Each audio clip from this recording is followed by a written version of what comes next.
State Antony Blinken has been in Israel meeting with Prime Minister Benjamin Netanyahu and other ministers, more or less urging them to go easier on Gaza. Blinken claims that the civilian death toll is too high and that Israel must stop taking steps that undercut Palestinians' ability to govern themselves effectively, quote unquote. But of course, Gaza is governed by Hamas, a terrorist organisation. So when he talks about allowing them to govern effectively, what is he talking about? A two-state solution, as the US wants, would only work without Hamas.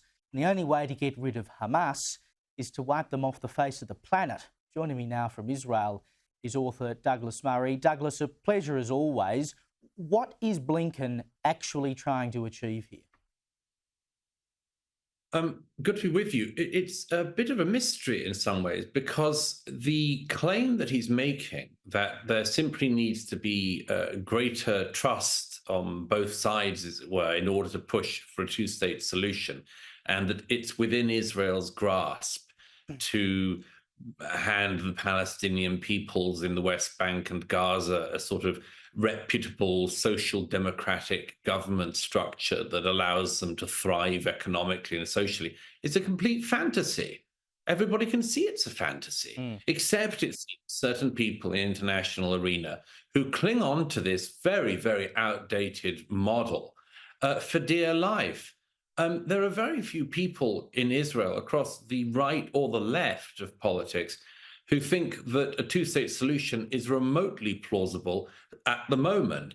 I don't think it's remotely plausible at the moment. I don't know if it ever will be, but it looks incredibly unlikely at the moment because, as you mentioned in your introduction, Hamas, Gaza became a kind of state.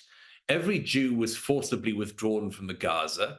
The authorities in Gaza were given everything of the structure that was there, including the economic structure.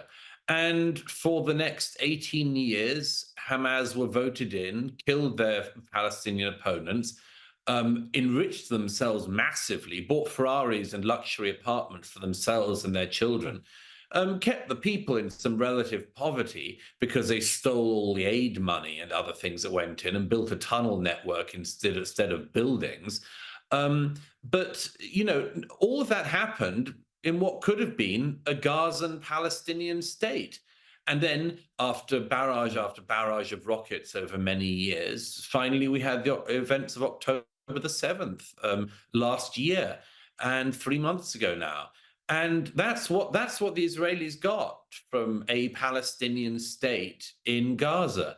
And why people like Blinken keep committing to the idea that Gaza could be socially democratically ruled at some point in the near future, if only the Israelis agreed to it, or that there's any similar alternative in the West Bank, I think is for the fairies.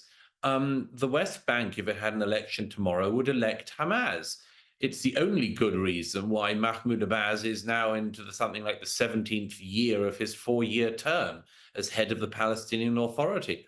Because if he was to have fresh elections, he'd be booted out, would probably be hanged from a lamppost by Hamas like his colleagues in Gaza. And that would be that.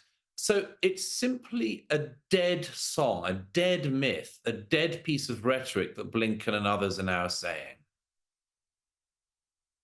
Yeah, and when you look at South Africa as well is now going after them through international courts for breaking genocide. Why we've come this far? Why would we now start trying to dictate to Israel? Oh, go a bit softer over here. I think we all know where that ends, and it's not in a good place. By the way, South Africa. South Africa is a very, very, very anti-Israel country, and there's a very interesting reason for that, among other things, which is the South African government is so poor at running its own country. There are blackouts every day, electricity blackouts in major cities like Johannesburg. If you can't run your own country, you can always kind of bash Israel on the side as a way to excuse your own failings. Yeah, if you can't run your own, tell someone else how to run theirs.